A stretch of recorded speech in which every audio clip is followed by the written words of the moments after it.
Welcome to the SAFeTy Chronicles, exploring how to keep people and pets safe from the cycle of interpersonal violence.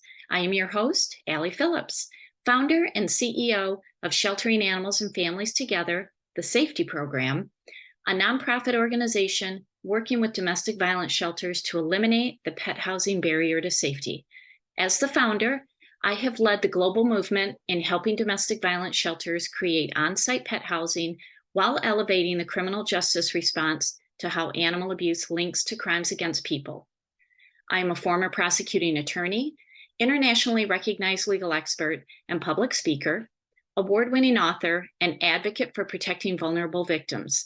In this podcast, we will explore how and why animals are harmed in the cycle of family violence and the human-animal bond that keeps victims in harm's way with their pets. Guest speakers and I will share strategies for shelters and professionals working to safeguard survivors, why pet-inclusive sheltering is life-saving, and safety tips for those who need help. None of the content will be graphic. If you are in harm's way, please contact your nearest domestic violence shelter or call the National Domestic Violence Hotline at 1-800-799-7233. Let's get started. Welcome back to another episode of the podcast, and I'm just so excited about this conversation that we are going to have. And while it does diverge just so slightly from what we do here at Sheltering Animals and Families Together, it really doesn't, because we're all in this to keep people and their pets together when they are in crisis. So with that, welcome Christine Kim from My Dog Is My Home, and Jesse Casement, who is from Father Joe's Villages in San Diego. So, yay, I'm so glad you're here. We're going to have a great conversation. Thank you so much for having us, Allie. It's so nice to be here. Yeah, very excited to be here. Thank you.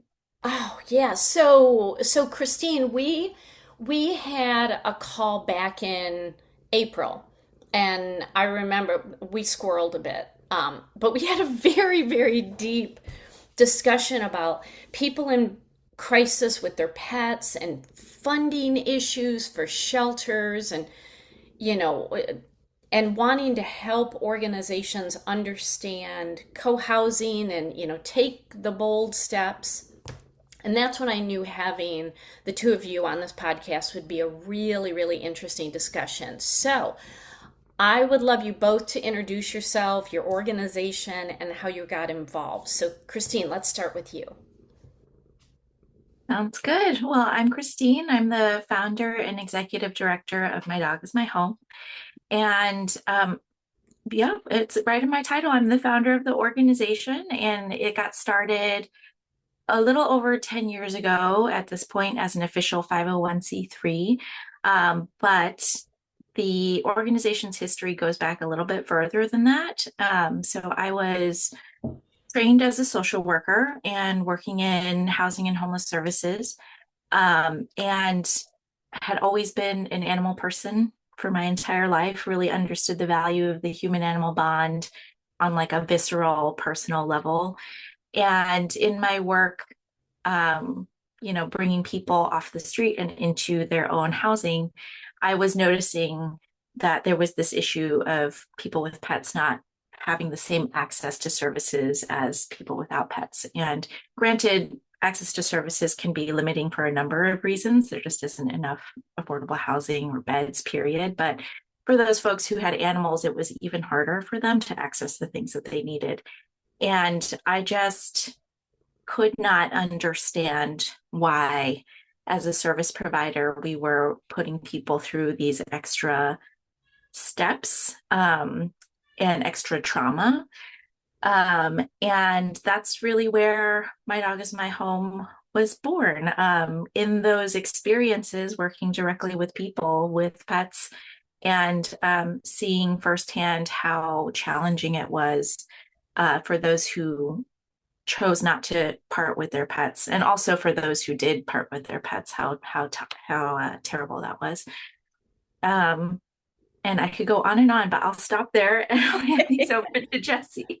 Yeah. Jesse, introduce yourself. Tell us about your organization and how you got involved. Yeah, thanks for the opportunity.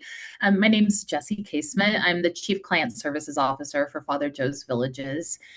Father Joe's Villages is located in downtown San Diego, California, and we've been operating for over 75 years now. I think this is our 76th year.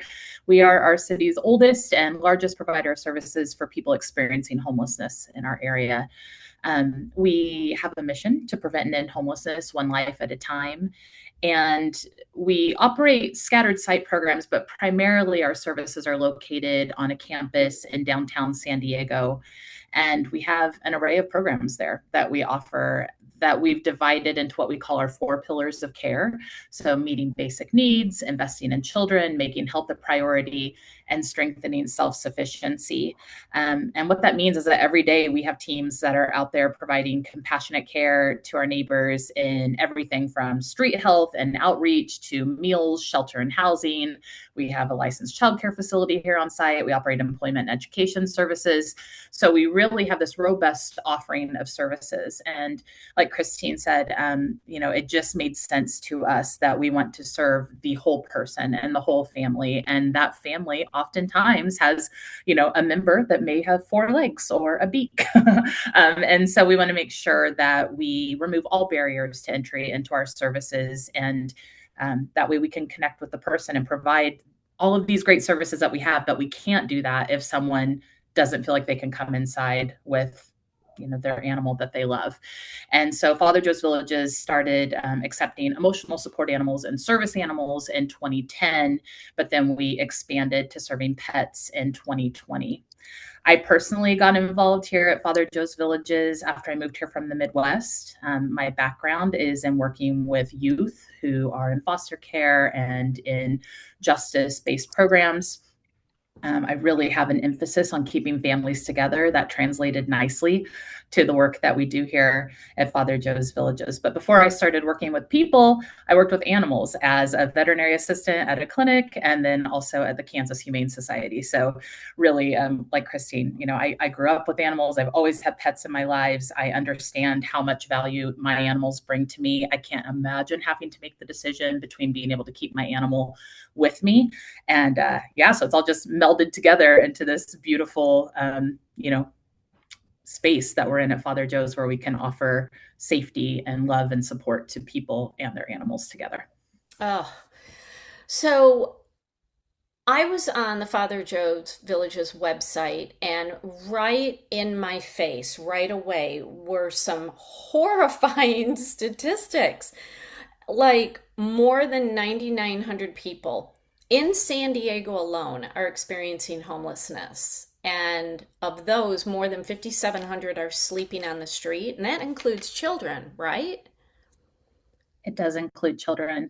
I'm happy to report that the numbers have gone down a little bit. So that's from the 2025 point in time count. The 2026 point in time count got us down just a little bit, about 1%. So in January of 2026, our count in San Diego County was 9,803 people. Okay. And just about half of them are families, individuals with individuals and families that are unsheltered. So, we count people who are living in shelter. They're still homeless until they're housed. They count into that large number. But 50% of the people that are unhoused in San Diego are actually living outside. Oh my goodness. So I guess it gets me to my first question is how many unhoused people have a companion animal? Christine, do you have national numbers? Yeah, this is a question that comes up constantly, and I have to give sort of the unsatisfactory answer that there's a lot left to be desired on how we quantify the answer here. So there are a number of studies that have looked at, how many people experiencing homelessness have a pet. And we're talking about relatively small sample sizes or sometimes very community specific data. And so across all of those studies, they report a range from 5.5% to about 23%. And I would say anecdotally, Yes, that it usually falls on the higher end of that scale. When I talk to providers about, how many people are you seeing out in your outreach work that have pets, or how many people, if you do have a pet inclusive emergency shelter, like how many people are coming in with their animals? And it usually is roughly 20 to 25% of the people that they're serving present with an animal. Oh my goodness. And Jesse, is that pretty much the same for San Diego? It's amazing that those are the numbers that you said, Christine, because to us, that's spot on. And I even wrote anecdotally, we're seeing about 1/4 of our unsheltered neighbors with animals, but it's not a data point that's collected in our community right now. We hope that it will be in the future, because I think it's really important as we're making decisions in our community about shelter and housing needs. In our actual shelter programs that we operate 716 year-round shelter beds, and then we add an additional 134 mats and cots during the cold and rainy months. On average, we see about 7% of our households with animals. So today, for example, I ran the numbers this morning before we met, and we have 41 animals living in 38 households. So only, Wow. we don't see a ton of animals inside, but for the animals that are here, it's so impactful for them to be able to come inside without any questions asked. Well, and so when I hear these numbers, and I hear it as well in the domestic violence realm, um, these are people unhoused who chose to keep their pet. Like, no matter what, they were going to keep their dog, their cat, their rabbit, whatever pet they have. And it makes me wonder if we will ever know how many people. There's Rudy. He's always on the back of my chair when I'm recording something. So anyway, welcome to Bring Your Cat to Work every day. But it makes me wonder of the people who surrender their pets to an animal shelter or to a friend or a family member because they know that experiencing homelessness is their next step. Is there anyone looking at that information, or is that just such an not even a possibility of figuring that out? There are many people looking at this question on the animal shelter side, and what is consistently reported is that housing related surrender of owned animals continues to rank among the top reasons for people relinquishing their pets. So what we know is that, it's not that people want to give up their animals, it's that they desperately want to hold on to them, but their housing situation just won't allow for it. Right. Still on the shelter side, just like on the human side, there are a lot of different ways that the problem gets looked at, and a lot of different systems that collect data that need to be streamlined. And so that's something that continues to be looked at and improved upon. But certainly researchers have identified that it is among one of the top reasons why animals end up in the shelter. Oh my goodness. So, okay, so Christine, how are your two organizations working together for people who are in crisis with housing and they have a pet? Like, to walk us through what this looks like. Yeah, well, on My Dog is My Home's end, we love to use Father Joe's Villages as like the shining example of how it can be done well and how it can be done without adding in astronomical resources. Like, it can actually be accomplished with a lot of the things that you already have. So we work with Father Joe's Villages in a number of different ways, but one of the main ways in which we work with them is through the open houses. So Father Joe's is a very gracious host, and they open up their doors of their emergency shelter to us and an audience that we bring once a year. And generally speaking, we're inviting, a lot of homeless services and health and human services providers within an hour's drive of San Diego County. But on occasion, we attract a national audience who is so intrigued by the model at Father Joe's Villages that they have to just come see it for themselves. And at times we even support, we really encourage people to come, and we financially support people to come see the model at Father Joe's because we think it's so impactful for them to actually see operationally like what it looks like day to day, and to also witness that it doesn't look that much different from the emergency shelter that they currently run. There's a general fear around animals in shared spaces, particularly in congregate settings. And we want to really highlight that, Father Joe's is one of the largest providers, if not the largest provider of emergency shelter in San Diego County, which, as Jesse mentioned earlier, has, a rather large unsheltered homeless population. So they're really trying to pull out all the stops here to get people indoors. And if Father Joe's Villages can do it, we just want to show that off, right? And say, like, you can do it too. And you can do it with support, and we're here with you. And here are some, not only is there an example, but like, here are some forms that you can take back with you to your program. You can call us at any time to ask questions. We will facilitate whatever conversation it is that you need facilitated in order to implement what you've seen here. And so we're eternally grateful to Father Joe's Villages for being that gracious host. And I think that every time they open their doors, they are making a huge difference nationally, right, to our national audience on just changing that culture in emergency shelter and homeless services in general, that, like, yes, you can, in fact, include people's pets, and it can go well. It's not going to be a disaster, we promise. If you do it thoughtfully and with some planning. The other ways in which we work with Father Joe's, we always take every opportunity to put Jesse up in any public speaking arena that we can think of, right? So we run something called the Co-Sheltering Collaborative. That's our national network of anyone from an animal welfare organization or health and human services organization, advocates, people with lived experience, basically any stakeholder, right, that's interested in advancing pet inclusive homeless services.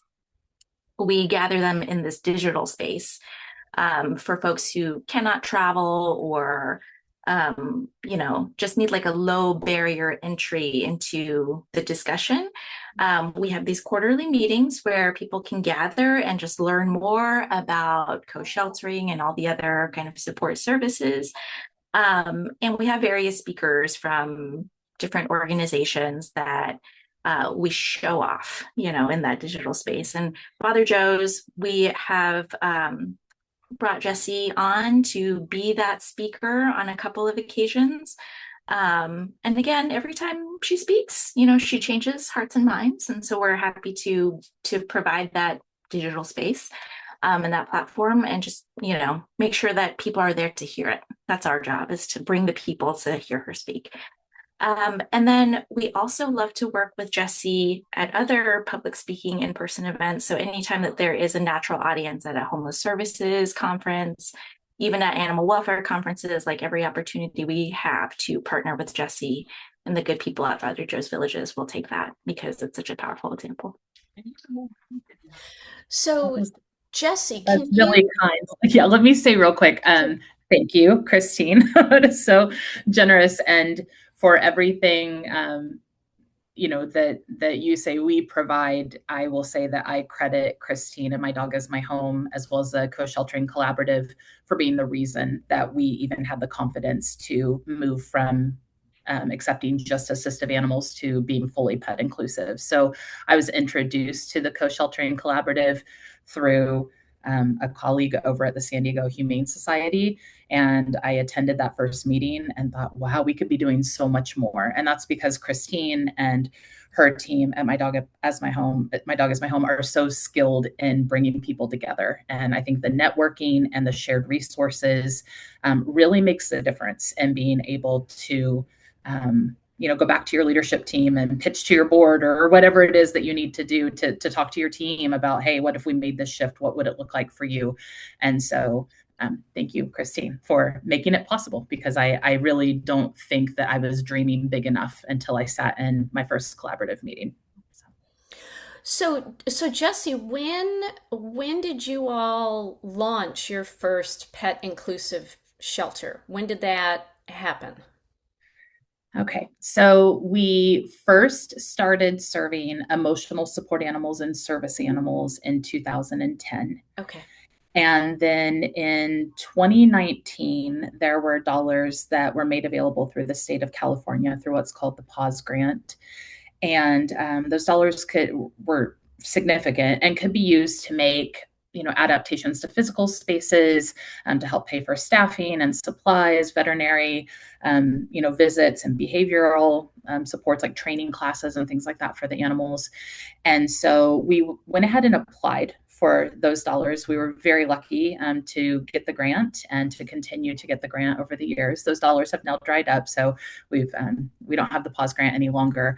But those dollars really helped us to make that shift to expanding to more animals, and that happened in 2020. So we went from serving just assistive animals to including pets in 2020.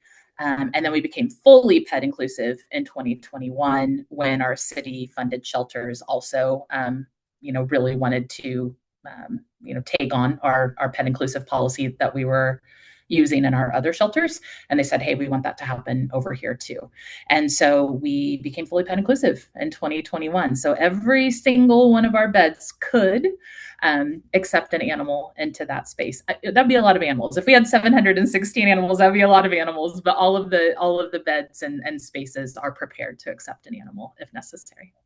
And so what does that look like? I mean, do you have 716 like self-contained rooms, or like what would that look like if someone was in need of your help and they have a cat? What is that sleeping situation going to look like for them? Sure. Yeah. Thanks for asking that. Christine had, kind of mentioned that we took our existing space and started serving animals in that space. We didn't make any changes to our campus. And again, these buildings have been around for a long time in San Diego. So if I were to design a new building, would I design it differently to accommodate animals in a different way? I sure would. But what we have are a mix of, I would say about 2/3 of our clients live in private or in semi-private rooms. So they share a room with another family, for example, or if they're single adults, they're sharing their space with, 3 to 4 other people.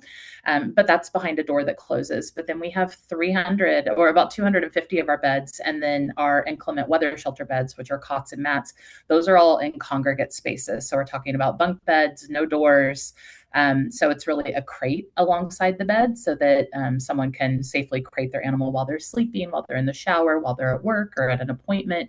And we do offer the crates in the shared rooms as well. But it does look different to co-shelter in a space where we've got bunk beds and more, open air space than it does in a space where we've got a door that closes. Okay. So like how would someone come to you? Like, do you which of your organizations would first learn that someone is in need of help and they have a pet? Like how is this working for someone? Sure. So at Father Joe's Villages, we operate the city's day center. So that is one way that someone may just come to us and say, hey, I'm experiencing homelessness, or I'm about to experience homelessness. What do I do? We have outreach workers that go out in the area and connect with people. We also have a street health team. So Father Joe's Villages has a federally qualified health center, and we have a brick and mortar health clinic that provides physical, dental, behavioral health, and then in drug and alcohol supports as well. But we also have street health teams that go out and offer services on the sidewalk for someone who can't or is not yet ready to come into a brick and mortar health center. And so that is another way that they'll be out and about in the community, connecting with someone in relation to healthcare, but then they notice that, they've got a dog in their tent, or they've got a lizard. And we do have lizards from time to time. And so that's another way. So, and then we also offer a public lunch to anyone who wants to come and eat with us every day. So 365 days a year, we offer lunch to the community. And I always think of that as one of our greatest outreach efforts, to people come in to eat and then they learn about all of the services that we provide. So those are kind of word of mouth out in the community ways that someone might learn about Father Joe's Villages, including our pet policy. But we also list it. So if someone were to call 211 San Diego, for example, and ask about shelter options in the community that accept pets, we have that in our listing. So those 211 operators can help them in that way. The coordinated entry for city shelters, those coordinated, entry specialists that work for the city and the San Diego Housing Commission know that we accept pets, so they know that they can make referrals to us. We're very vocal about being pet inclusive in different community meetings that I and my staff attend. So we really just try to get the word out that pets are accepted here. And then the greatest tool is client word of mouth. The animal owners spread the word, and so people tend to learn pretty quickly that we accept pets. It's also kind of obvious if you walk past us. We have potty yards out in the front, and there's a lot of people coming in and out of the doors with dogs on leashes. So it's pretty physically obvious as well. So do you have like pet food and dog leashes and harnesses and even veterinary care? Is that something that someone, whether they're actually staying in shelter, is that something that someone can just come to one of your lunches and say, hey, I need a little help with this? Yeah. So our day center services, I believe our street help team goes out with packaged dog food. We have bagged dog food in our public lunch line for the animals as well, if that's needed. So we do have that available through different outreach, efforts that we make. As far as the clients that live with us in shelter, we absolutely provide the basic supplies. So we have, cat and dog food on hand. We have any kind of cat litter, litter boxes, things like that, poop bags for the dogs, leashes and harnesses. We could always use more. So here's my plug, my.neighbor.org. You can share your talent, treasures, and time with us, and we would be happy to accept any donations. We also have fantastic partnerships with animal welfare organizations in our community. So there's local veterinarians and animal welfare groups that come on site and provide mobile veterinary services that are free to people that are experiencing homelessness in our community. We have partners that come on site into our lobbies and provide education around animal behavior. So, moving into shelter from the street with an animal or even from another housing situation, that can be really stressful to an animal. So it might be some separation anxiety or just some fearful behaviors that we're seeing from the animals.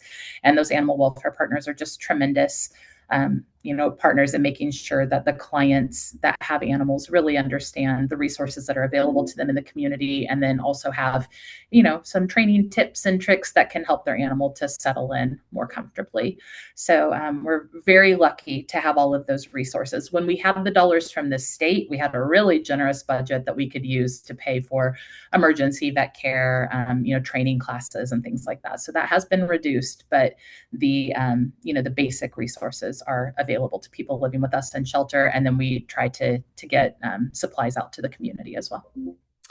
So how, has the San Diego community embraced this? Not just like businesses and veterinarians and, animal welfare professionals, but just like your everyday citizen. Is this something that is being embraced?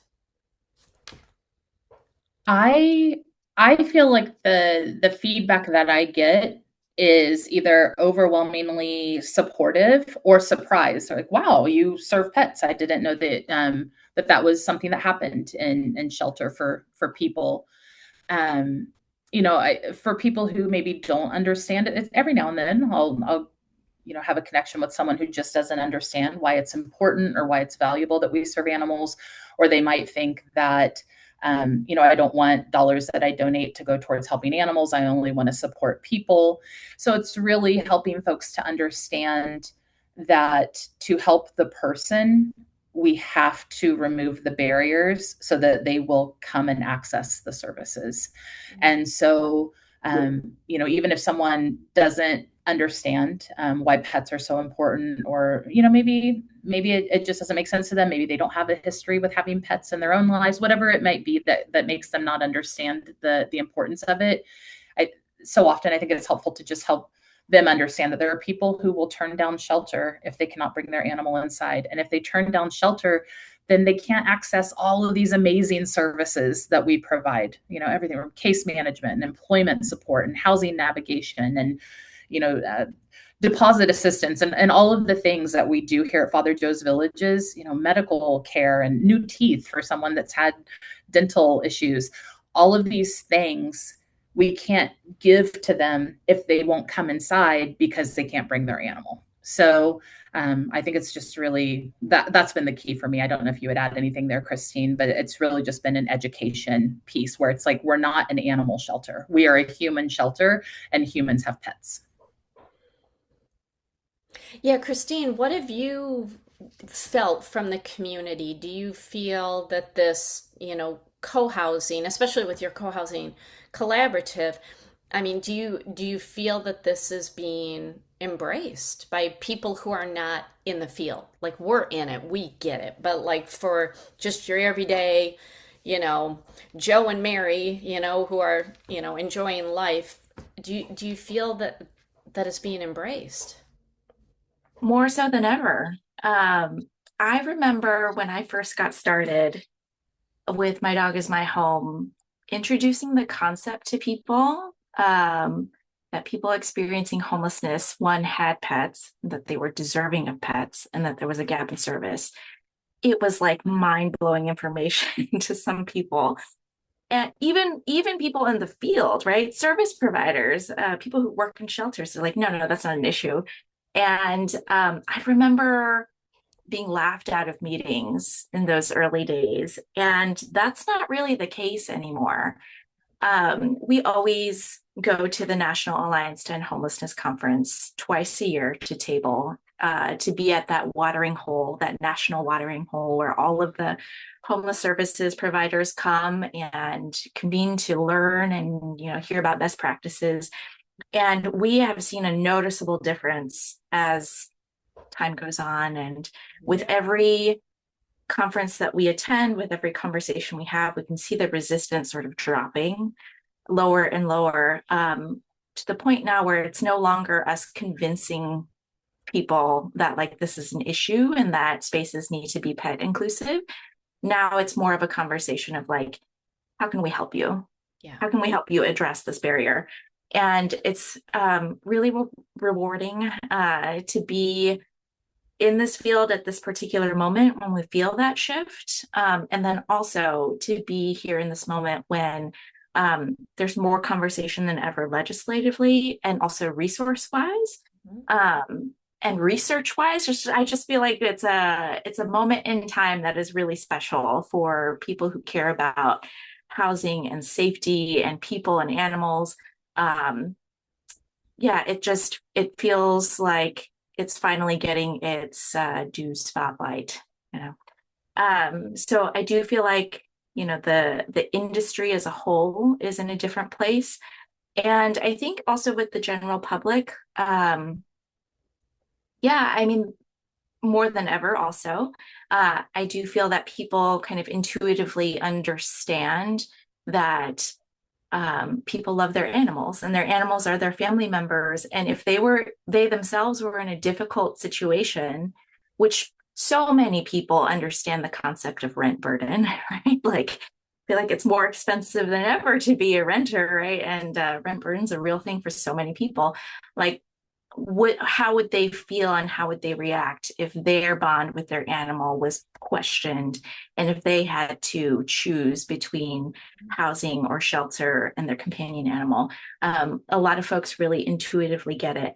There's a small population of people who still kind of put up some resistance and talk about, quote, those people don't deserve to have pets. But that's that's part of our work and shifting the narrative around, like it's not really about those people, like it's not an us and them. There are so many people who experience housing insecurity and they don't all look the same. And we might all find ourselves at one point or another kind of in a situation like this. And if it's not us, it's somebody that we know, it's our friend, it's our neighbor, it's our family member. And the one thing that we all have in common is that we all love our animals, and we so much want to hold on to those furry family members who give us so much comfort. Yeah. Would you agree, Rudy? He agrees.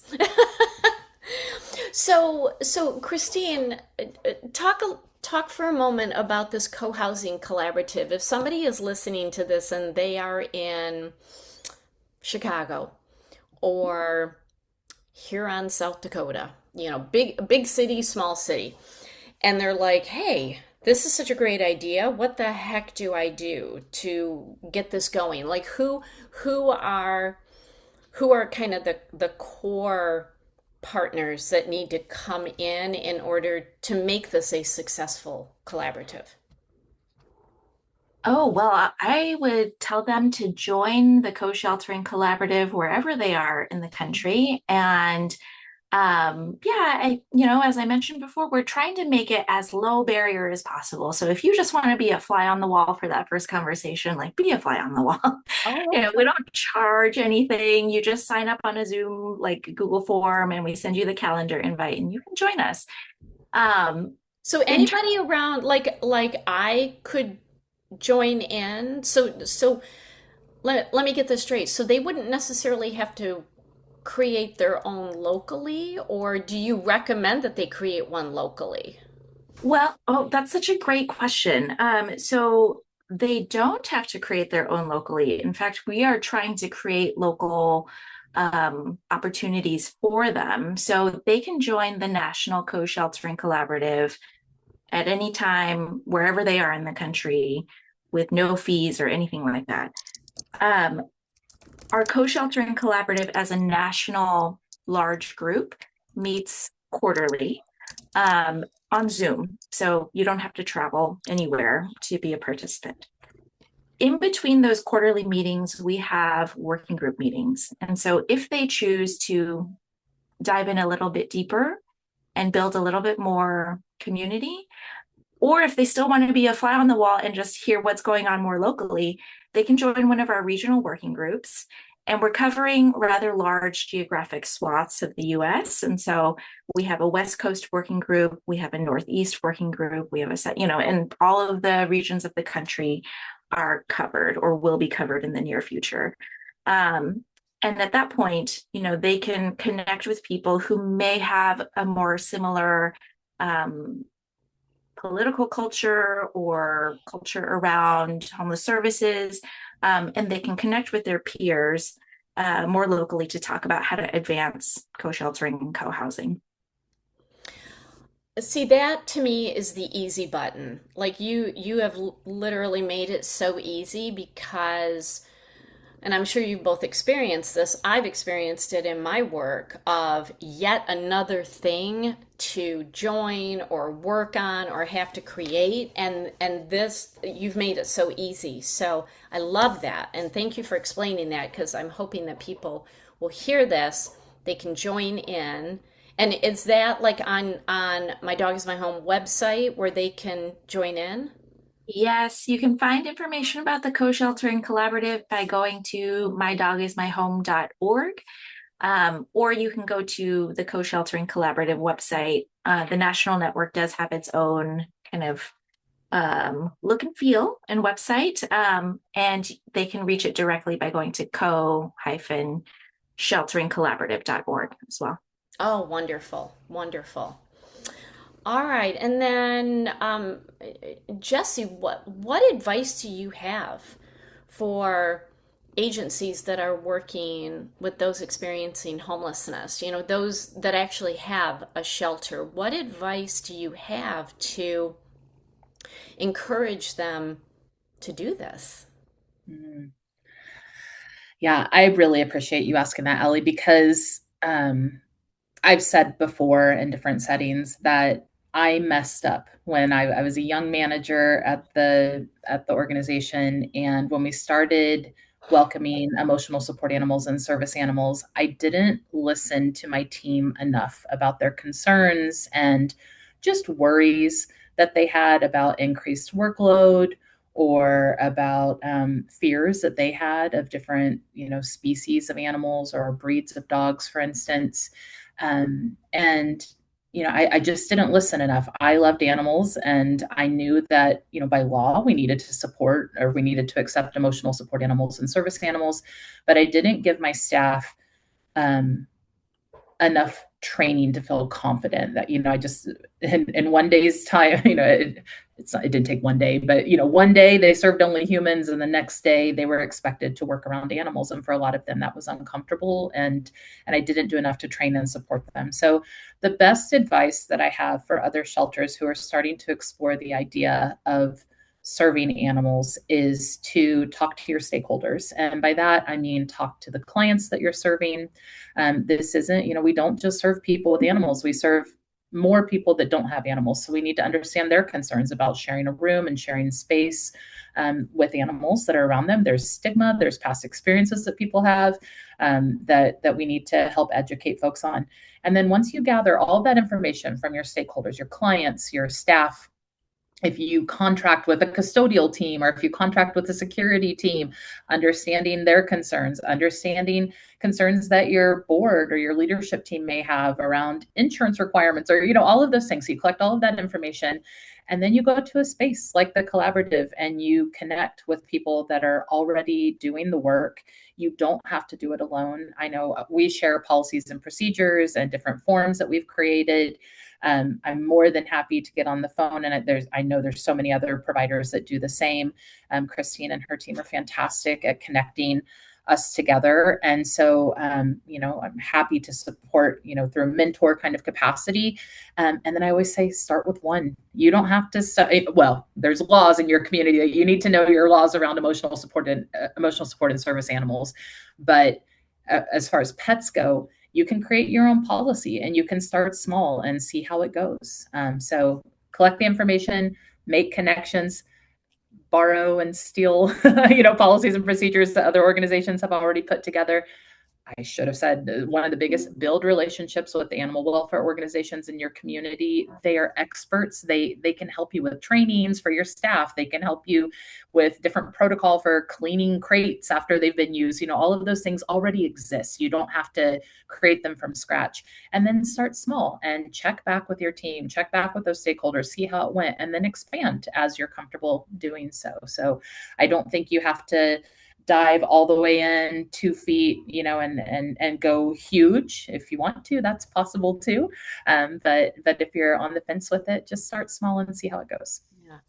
Well, thank you so much, because just knowing that you both are a resource for, any organization that has kind of the forethought.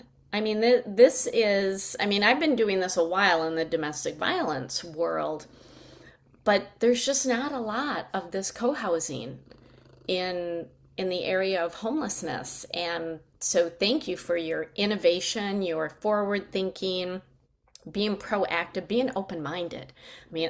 I have found that that's the big thing. If somebody is just open-minded to even listen about, hey, here's how we are doing it successfully, if they will just listen to that, that can literally create a domino effect and change lives nationwide. Yeah, so thank you to the both of you. I really appreciate you being here. So, all right, we're gonna wrap up our discussion, and thanks for tuning in. And there's gonna be show notes below that has all the contact information if you want to reach out to My Dog Is My Home and Father Joe's Village if you need any help, any advice. I appreciate the both of you for doing this. I really do. It's amazing. So thank you so much. Thank you, Allie. Thank you so much, Allie. If you are in harm's way and need help, please visit the Pet Inclusive Shelter listing at SAFeTyProgram.org, call your nearest domestic violence shelter, or call the National Domestic Violence Hotline at 1-800-799-7233. Want to support our efforts and help us keep the SAFeTy Startup Manual free for domestic violence shelters? Consider donating at safetyprogram.org/donate. Your donation saves lives.